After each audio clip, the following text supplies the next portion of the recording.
Mikayla has found herself in some more trouble, and this, like all the other things that have happened with her, totally could have been avoided, and I just don't know how she's constantly choosing to get herself into situations where people can call her out. Obviously, we talked a lot about Mikayla and how people have called her out a ton for not disclosing ads or being honest about sponsorships and things like that. But now she's getting called out for making some promises she couldn't keep, at least not in a timely manner.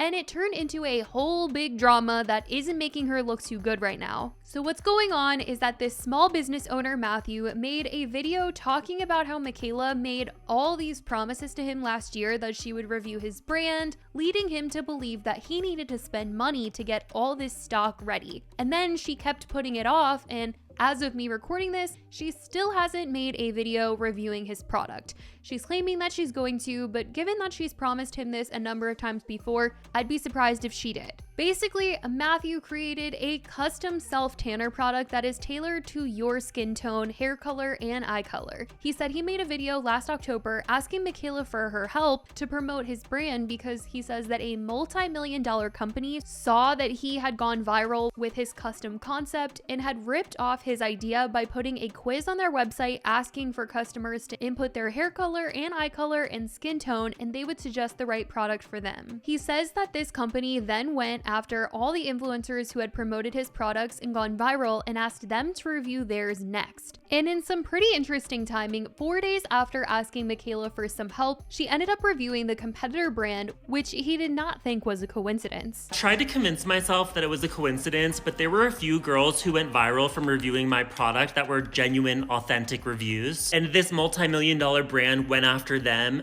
paying them to do reviews of their brand and mention the things that were unique about my product, but instead say it about theirs. So imagine my surprise when 4 days after I asked Mikayla if she would review my small business, she reviews the specific line from the multi-million-dollar company who was knocking me off. Now keep in mind, when I asked her to review my product line and then she reviewed the competitor 4 days later, their line had been out for 6 months at this time. So I didn't believe it to be a coincidence. It's not that I was blaming her. I didn't think it was her fault. But I thought, wow, this company has already gone after the small influencers who blew up my brand and paid them. They must have seen my video to Mikayla and now paid her too. The video he made wondering if it was a coincidence or not got 4 million views. Mikayla being one of the views because she ended up DMing him the next day, and from what we can see, she said, "Hi Matthew, I wanted to reach out because I saw your recent video and I wanted to apologize and let you know it was an absolute coincidence. I had absolutely no idea about the situation between you and blank. I had not seen the video you posted a few days ago. I'm extremely sorry for this though. It would never be my intention to hurt a small business. I think I actually have your tanner. I believe it was sent to me a bit back and it's in my tanner drawer. I'm going to check when I get home. Regardless, I'm away for work right now, but when I get home, I will make my purchase and try your tanner ASAP. Thank you to introducing me to it, and I'm excited to try it. Also, just because you had mentioned it, I personally do not have any affiliation with blank. It just happened to be the tanner I recently got. I didn't have any obligation to them." And then she ended up telling him that she wished that he had come to her first before making the TikTok that he did, and he was like, "How?" And so she gave him her number. So then she gave me her phone number, asked to speak on the phone. We talked for like 20 minutes. She was like, "My parents are small business owners. They've experienced similar things." I was like, wow, this poor girl, like she's young, she's doing the best she can. Once she's home, she shows me that she has the product, as well as it's all over my competitor, but I'm not gonna blast that. And for a second, I really thought like, wow, maybe this misunderstanding is turning into a friendship. She had promised him that she was going to make a review of his product, but it just never came out. She kept putting it off or maybe wasn't interested. And this is what I'll say before we get any further, is that if Mikayla did not want to review this product, she should have either been straight up with this guy or just not have started the conversation in the first place. I could see if she was upset that he made a TikTok accusing her of promoting his competitor brand after he asked her to promote his product, and her being upset about that if it wasn't true and wanted to clear up the situation. But if you didn't want to also review his product, you should have just said, "Hey, wanted to let you know I didn't do that maliciously. Hope you understand." End of conversation. But proceeding to make him promises she clearly didn't want to keep and then lying to him, as you'll see, that's how she got herself into this mess right here. Well, in October, she told me she was posting it ASAP. And then 2 months passed by. I really just had grieved the idea and moved forward. I was like, damn, it's unfortunate that she really is the person that people say she is. I don't think that she understands that just because I don't have 15 million followers, I do have almost 72,000. And people tag her in my videos and ask me about her every single day now for the past 3 months. On a live, Matthew had been asked the status of Mikayla reviewing his product, and he said that he didn't think it was going to happen and to let it go. His fans were upset for him and ended up going to Mikayla's page, asking her about the whole situation, and she saw it and texted him. I don't know if you mentioned me or something somewhere, but I'm getting so many comments about trying the tanner, and I'm actually using it this weekend. I only tan for special occasions, but I have a wedding this weekend, and I'm so excited to use it. I'll be posting a video about it tomorrow. Her saying this led Matthew to want to take out a loan and order more products, so when she did post her review, he would be able to handle the demand of people purchasing. Because Mikayla had said before that she won't be reviewing indie brands going forward due to the fact that they can't seem to handle the demand that she brings after posting a review. There's been a few instances where the indie brand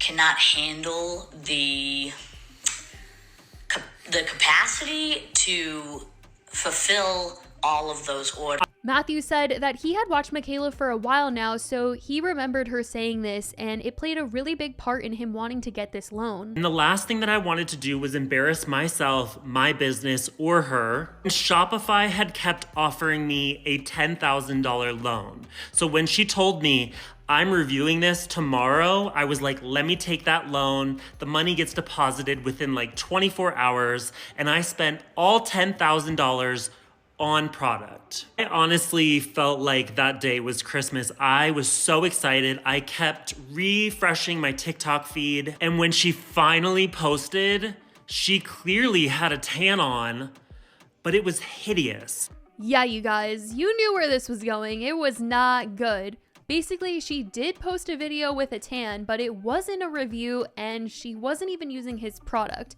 But she tried to play it off at first like she was, but he says that she was lying and actually got a spray tan. Genuinely didn't understand with how my product line works, how she could turn out looking like that. Still, I tried to find the least offensive photo of this tan I could find and texted her, "You look beautiful." Here is my message below. I say I wish I could have given her tips and talked to her more about how long to leave it on for. When she and I were on the phone, Mikayla wanted to make sure that my tan was a rapid tan, which it is. You leave it on 1 hour for light, 2 hours for medium, 3 hours for dark. She told me she doesn't like using tans that you leave on for a long time.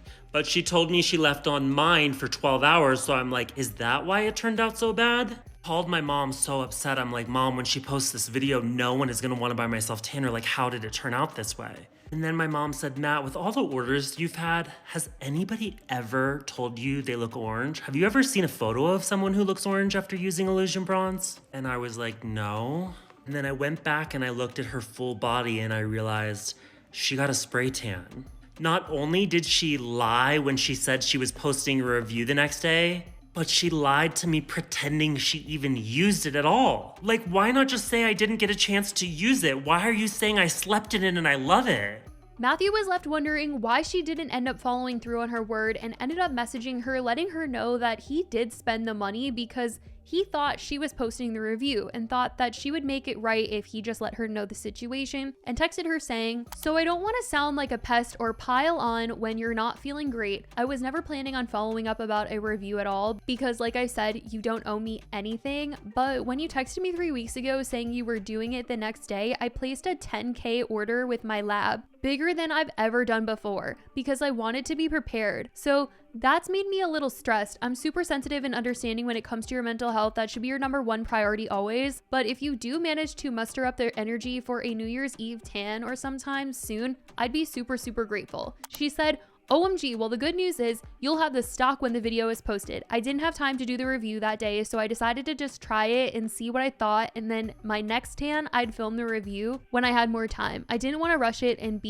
she hasn't helped her case content-wise because Matthew says she's gotten 2 tans since they talked, which obviously doesn't make her look very good when it comes to keeping her word to him. Well, she did find the time to do a New Year's Eve tan. Now I'm gonna do my base. I am gonna match my self-tanner. But for some reason, she chose not to review mine in that moment, even knowing there was $10,000 worth of products sitting in my home. Now it's the second week of January, 2 weeks since I've told her about this, and she's gotten another spray tan. So she said she was posting it ASAP in October. The first week of December, she said, I'm posting the review tomorrow. 2 weeks ago, I told her because she said that, I ordered $10,000 worth of product.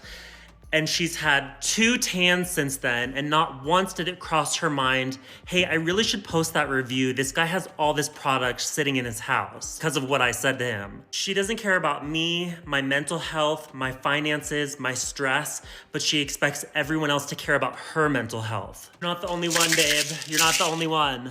I'm telling you guys this now because last night people were commenting on her videos saying, I support Matthew's small business, review Illusion Bronze. She responded no, she responded shut up, and she started blocking people. Now, I will say I didn't see the comments where she said no to doing the review or told people to shut up, but I do know that he made this TikTok because he has product to get rid of, and while the orders have been coming in for him, tons of people have been supporting him in ordering after hearing his story. His website even says that there will be a little bit of a delay because the demand is so high, so good for him. In the end, people did buy these products that he spent all this money on. But Mikayla's comments are still filled with people begging her to do the review and make things right, and she has agreed in the comments from what I've seen. Someone said, can you review Matt's tanner? And she said, yes, I will be. Now, by the time I post, she might have one up, at least hopefully for Matthew's sake. But if not, well, that's just not a good look. And I'll say that even when and if she does post this review, it doesn't erase how it took him publicly speaking out and tons of people calling her out in the comment section to get her to do it. And that's quite literally the only reason she ever messaged him in the first place. Whenever they talked, it was always for her to diffuse a fire, it seems, because either people saw a video of his that got a lot of views accusing her of promoting his competitor, or him saying that he didn't know where the review was, and every time, instead of just saying that she didn't have the time or didn't want to, she just played nice and said that she would post the review. If she was annoyed that he was getting her called out and didn't want to promote his product, she should have just never promised a review. It's that simple. But now it's a whole mess of a situation, and as of right now, that's where things are in regards to this. I want to know what you guys think about all of this mess in the comments. Let me know all your thoughts. I love you guys so much, and I will talk to you in the next video. Bye, guys.